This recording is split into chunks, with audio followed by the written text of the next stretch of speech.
ఇది ఉంటాయి అన్నమాట. అంటే గోల్డ్ ఈఎన్టీ అన్నమాట. చంద్రుడు ఎవరంటే ఈఎన్టీ. కుజుడు కూడా ఈఎన్టీ సంబంధించి ఆయన ముక్కు చెవి ముక్కు గొంతు సంబంధం ఈఎన్టీ ప్రాబ్లం ఇచ్చేది కుజుడు. మళ్ళీ సమస్యలు భార్యాభర్తల సమస్యలు కూడా కుజుడే.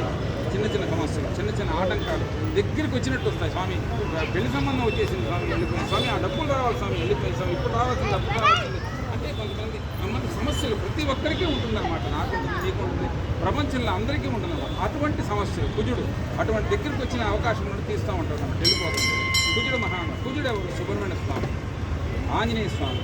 మళ్ళీ కుజుడే కుజుడే కందులే సింధూరం కలరు. సుబ్రహ్మణ్య స్వామికి మళ్ళీ నాగసర్పానికి పాలు పోసుకోవచ్చు. రావుకేతులకు కానీ సుబ్రహ్మణ్య స్వామికి కానీ వీళ్ళకి కానీ అభిషేకాలు చేసుకోవచ్చు, రావుకేతులకు పూజ చేసుకోవచ్చు, వీళ్ళందరూ చేసుకోవచ్చు. ఏంటంటే వాళ్ళకి సంబంధించిన దేవుళ్ళు అనమాట. వాళ్ళనమాట జరుగుకు సంబంధించింది, ముక్కు సంబంధించింది. కొంతమంది ఏం చేస్తారు, అందుకని మొక్కుంటారు, స్వామి నాకు ఇది బాగుంటే నీకు కుండీలో ఇది వేస్తాం స్వామి, చెవులు యొక్క కనుబొమ్మ వేస్తాం స్వామి, వేస్తాం స్వామి. మొక్కునేది ఏమంటే ఇదే అనమాట. కుజుడు సమస్య కుజదోషం ఉందంటారు. కుజదోషం ఎట్టుంది? కంప్యూటర్లో ఏమవుతుంది? స్వాతి నక్షత్రం వస్తుంది. స్వాతి నక్షత్రానికి కుజదోషం ఉంది, చిత్తా నక్షత్రానికి కుజదోషం, దానికి ముందరికి వెనక్కి. అందువల్ల కంప్యూటర్లో ఏమవుతుందంటే 24 అవర్స్ రన్ చేస్తాడు కంప్యూటర్. 24 అవర్స్ రన్ చేస్తాడు. మనం ఏం చేస్తాము, ఒక్కొక్క రోజు గడియలు ఏమవుతుందంటే 24 గంటలు ఉండవు. వాడు ఏం చేస్తాడు, 24 గంటలు 6 గంటలు ఒక భాగం దాచేస్తాడు. ఆ ఒక్కొక్క రోజు మీరే చూస్తుంటారు క్యాలెండర్. ఈ రోజు 9 గంటలకు వస్తుంది, రేపు 5 గంటకల్లా వెళ్ళిపోయి ఉంటుంది. అందువల్ల అదనమాట. దానివల్ల ఏంటంటే కొన్ని మనం కూడా పంచాంగాలు కూడా ఫాలో అవుతుండాలి. పంచాంగం దానికోసమే తిథి వార నక్షత్రాలు లగ్నాలకు సంబంధించి, వారాలకు సంబంధించి, రావుకాలాలకు సంబంధించి, వీటికి సంబంధించినంతా కూడా పంచాంగమే. పంచాంగంలోనే అన్ని అవయవాలు ఉండేది పంచాంగంలో. మరి పెళ్లి ముహూర్తం పెట్టాలన్నా, ఇంకో ముహూర్తం పెట్టాలన్నా ఆ పంచాంగంలో వెళ్ళడం మనకి హోరాకాలం, ఆనందాది యోగం. యోగం అంటే ఏంటి?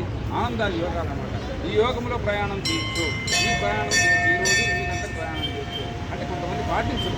నిత్యం ప్రయాణం చేసేవాళ్ళు పాటించరు, రావుకాలం కూడా పాటించకుండా ఈ రోజు రావుకాలం అన్నంటే వాడికి. అందుకని ఎక్కడికన్నా మనం పోయేటప్పుడు వారసోల దోషములు ఉంటాయి. ఆ వారసోల దోషములు ఉంటే పెరుగన్నం పొద్దున్నే అంత పెరుగన్నం కానీ పెరుగుతాన్ని తీసుకోకపోతే వారసోల దోషం ఉంటుంది.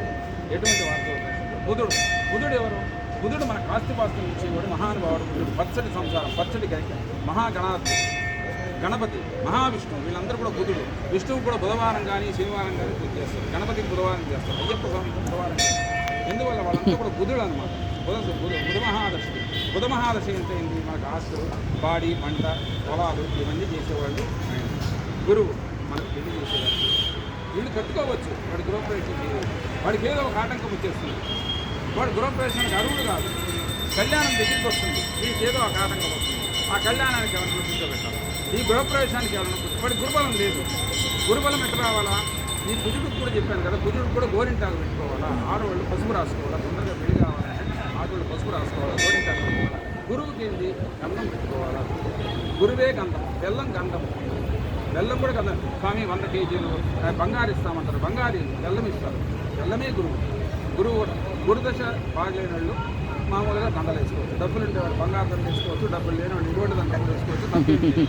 పసుపు గంధం కలర్ ఉండాలి, గంధం పెట్టుకోవచ్చు. ఆ స్త్రీలు ఏంటంటే గురుబలం కావాలంటే ఇప్పుడు మనం ఎట్టయితే విటమిన్ సి, విటమిన్ డి మాత్రలు ఎట్టేసుకుని అవే మాదిరి కాళ్ళకి పసుపు పెట్టుకోవడం, ఎటువంటివి చేసుకుంటే గురుబలం ఏం చేస్తుంది సార్? నేను చెప్పాను కదా, ఇటువంటి ఆటంకాలు లేకుండా ఒక పెళ్లి జరగకుండా ఉంటుంది. ఏదో వాళ్ళు తెచ్చుకోవడం, వీళ్ళు తెచ్చుకోవడం, ఆశ్చర్యం నిలిచడం, ఏదో ఒక ఆటంకం. అటువంటి ఆటంకాలు ఏమి లేకుండా గురుబలం కావాలని చెప్పి దక్షిణామూర్తి ఉంటాడు, శివుడు ఉంటాడు. శివుడు కూడా గురువే. అటువంటి చేసుకుంటూ ఉంటే మనకు శాంతిగా మనకు మంచిగా బాగుంటుంది. శుక్రుడు ఎవరు? విలాస పురుషుడు. శుక్రుడు విలాసం.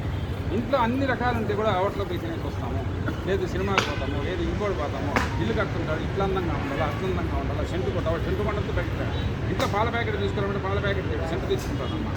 అంటే విలాస పురుషుడు తప్పేమి కాదు. వాడు ఎప్పుడు కొంతమంది చూడు శుక్రదశ ఉంటుంది, బాడీలోనే శుక్రుడు ఉంటాడు. బాడీలో శుక్రుడు ఉన్నప్పుడు వాడు అందానికి ఎప్పుడైతే 24 అవర్స్ వాడు కొడతానే ఉంటాడు. వాడిని ఎప్పుడైనా చూడండి, ఎన్ని కష్టాలైనా రాండి, వాడు శుక్రుడు ఎప్పుడు వచ్చే ఆ గెటప్ మారదు అనమాట. శుక్రుడు ఉన్నప్పుడు ఆ గెటప్ మారదు. శని మందకారకుడు. శని గురించి మనం చెప్పుకున్నాం. శని కూడా మహానుభావుడు, మహావిష్ణువు. ఆయన మన